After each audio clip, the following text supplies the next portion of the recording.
Hey there everybody, welcome back to the channel. You're watching a Ritter Will Do. In today's video, we are going to talk about garage organization. That is right, we're going to talk about garage organization because I've had a few people in the past ask me about going over a few of the different things that I do to organize my garage. And there's another factor.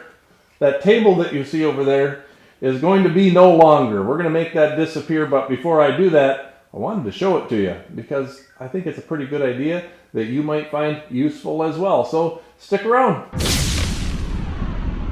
So yesterday I was in this garage and I went over all of the different things that I use to organize this place, right? I talked about everything. I didn't realize how much I was talking about, but it turned into being a 50-minute video, almost an hour long. And you would have been bored to death watching that. I uploaded it onto the computer and I'm like, holy cow, 50 minutes? No, I just deleted it. We're going to do this all over. So that's what we're doing. I specifically want to talk about this table. You've never seen this table in a video before unless you were a subscriber from way back. You know, way back when the channel was just getting started, had a couple hundred subscribers. I think there's one video where I was using this table for my BX25 project, doing little lighting things going on, you know, had the soldering gun and had the heat gun and had all of the wire and the cables and the lights, and it was a whole thing. But that was a long time ago. Normally, you see this table folded up against the wall. I'll show you how that works. First of all, I gotta move this vise because it's no longer bolted to the table. This is how easy it is. Okay, I'm just gonna lift this table up a little bit. The legs are gonna fall out. The table will fold. Simple. Done. That's it. Folds real nice, and then what I do with the legs normally, take the legs. And there's a nice little spot right back here that I just stack them up back there. And this is how you've normally seen the table. However, you've seen things, you know, leaned up against it, like my BX-banded Under Armour that I got, or some random boards, or, you know, you've seen it this way, where there's just a ton of stuff leaning up against it. Well, that's because I just don't use it enough, you guys. I just really don't use the table enough to justify having it. So, we're going to get rid of it. All right? But this is how it sets up. It's real slick. Just pick it up, put the board underneath, and there's a little lip that catches on underneath there, and I'll show you that in a second. And then slide these in place. And then I slide this one in place. It really only takes three different legs. One in the middle and two on the end. And that's a pretty heavy duty table. It's pretty heavy duty, isn't it? So I'm very impressed with the functionality of it. The way that it stores. It does a great job at doing what it does, except I just don't use it because usually I have stuff leaning up against it and I have something that's more useful, right? Let's see, gotta move the vise. I'll show you what I typically use. This is what I typically use. You've seen this in many videos. This is a cart on wheels and I can move it to where I need to be. So I prefer this, right? I just need to make better use of this. Maybe put a wood top on it, something that could fold so I could have a spot for my vise, because it's really nice to have a vise in your garage. As you can see right now, I've got a C-clamp. I literally have a C-clamp held on here with some vise grips. That just doesn't work great, so I need to do a better job making that work for me and finding a different place for this. Well, by the way, we're going to do a show and tell in a little bit too, but let's talk about the table a little bit more here. All right, so underneath the table here, guys, you can see this little lip that I put in here.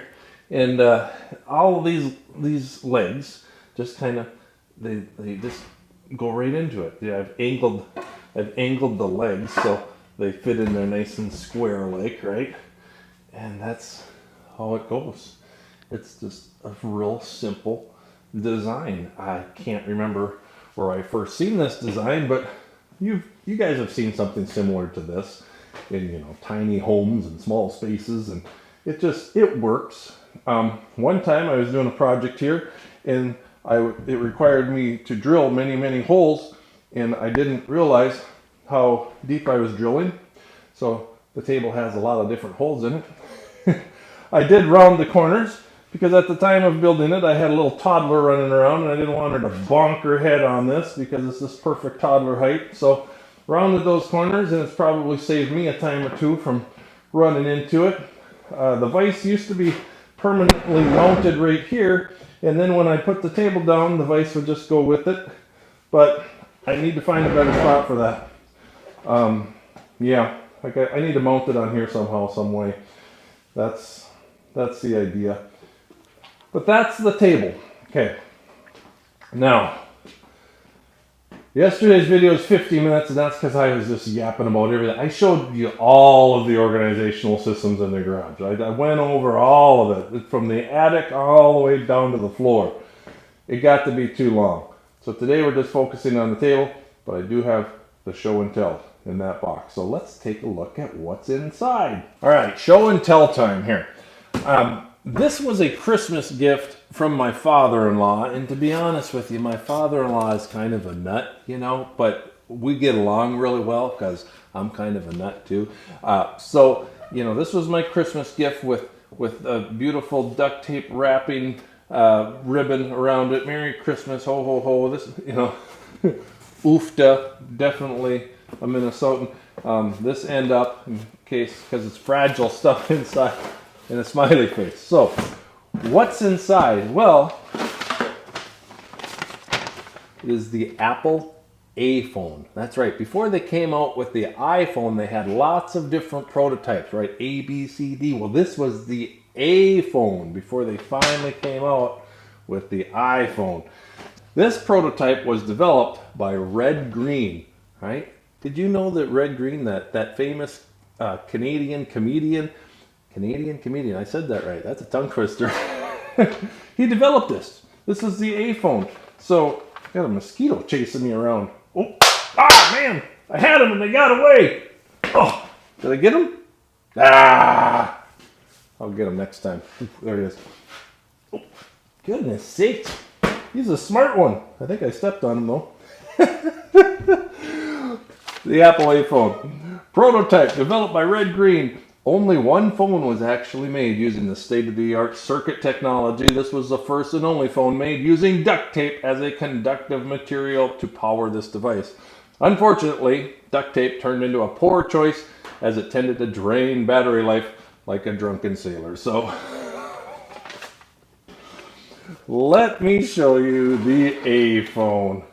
That is right, folks. This is Apple's first attempt at their smartphone device, and he even taped my logo on there, right? This nice packaging, and you undo that, and you got your iPhone right here. We got the duct tape, and this is how you charge it. You just hook it right in directly to a battery, right? You got your positive and negative terminals, and then you can call Red Green and say, hey, hello, Red Green, is this the Possum Lodge?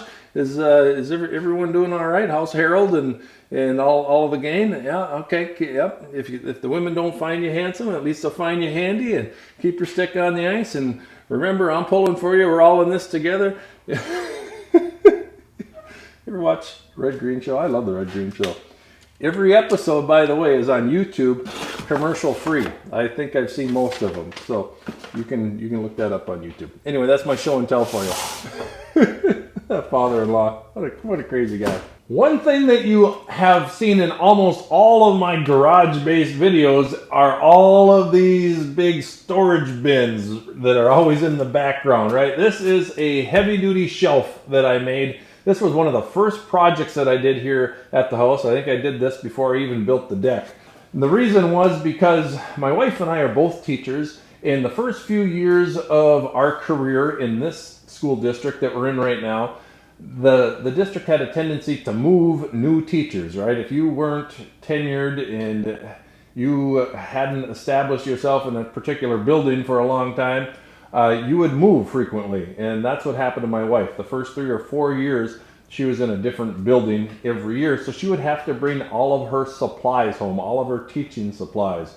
And if you guys really know teachers, especially elementary teachers, they are pack rats. They save everything. They have their own classroom libraries with thousands, literally thousands of books and lots and lots of different stuff. And that was my wife, and she's still got a lot of stuff. However, now she gets to keep it in a classroom because we've been in the same building for a while now, which has been great.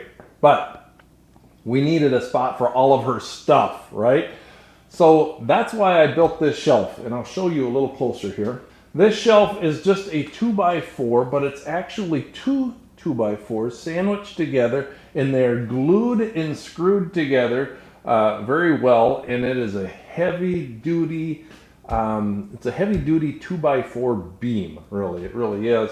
I didn't want to use a 4x4 because I knew that two 2x4s were going to be stronger than a singular 4x4, okay? It does have metal strapping. This goes all the way up to the rafters in the ceiling. We have another one over here. Does the same thing, goes all the way up to the rafters in the ceiling. And at one point, this shelf was big enough to hold 29 bins. And my wife had every single one of those bins filled with school stuff. Now, however, you see every bin with a yellow label is all Christmas lights. That's right, Christmas lights, because a few years ago, and several years prior to that even, we did a synchronize your Christmas lights to music display, and we would attract hundreds of people from all around, and they would come and watch our lights. Okay, we call them Morningside Loop lights. That's the street we live on, Morningside Loop. So Morningside Loop lights was what we went with. We haven't done it for a few years. I'm feeling a lot of pressure that we need to put up the lights again because everybody around us says, hey, you're going to do your lights again? You're going to do your lights again? And we just haven't had the time, and the weather hasn't cooperated, and I tried to find every excuse possible not to do it again, but I got to do it again because we have a lot of lights. So that's what's going on behind me. It's mainly Christmas lights. So if you're looking for a way to store seasonal stuff, this is a great way. Our only seasonal stuff is Christmas that's stored here, but they slide out. These bottom ones slide out, and the top ones are just stacked too high, almost all the way up to the ceiling, and it's just fantastic. That shelf will literally hold a ton, 2,000 pounds of stuff, because that's what I estimated that my wife's stuff weighed one time. I mean, there was some heavy bins. So, yeah, a whole ton of stuff up and out of the way, which gave me room for my toolboxes underneath. Now, we'll get into the toolboxes. That'll be another video. I'll give you a toolbox tour. Right now, I got some stuff that's in front of it, and it's just a mess. Organization in this garage. Let me tell you the truth about organization in this garage, okay? The truth of the matter is, this garage has never been 100% organized. In fact, it's never been even 90%. Usually, it's about 65 to maybe 75% organized. The rest of the time, I mean, 65 to 75 is usually what it is. But once in a rare occasion, it might be 80 to 90% organized. It's never 100% organized. I just don't have a spot for everything, but I think that I do. I try to get as many things up off of the ground as I possibly can, and anything that stays on the ground, I hope that it has wheels on it so I can move it around, but that's just not the case. It just isn't. I need more space. Yeah, so try to utilize different things like old cupboards and stuff, and I got that corner cabinet over there that I made that stores some things, and yeah, and we'll get into that in a future video.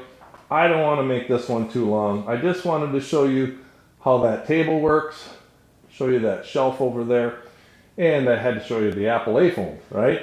The red-green special. So hope you enjoyed that, you guys. Give this video a like if you found any of this stuff useful. And stay tuned for another one. If you want to see other stuff, comment. I'll go over some other things. But until next time, guys, keep on tractoring, and God bless.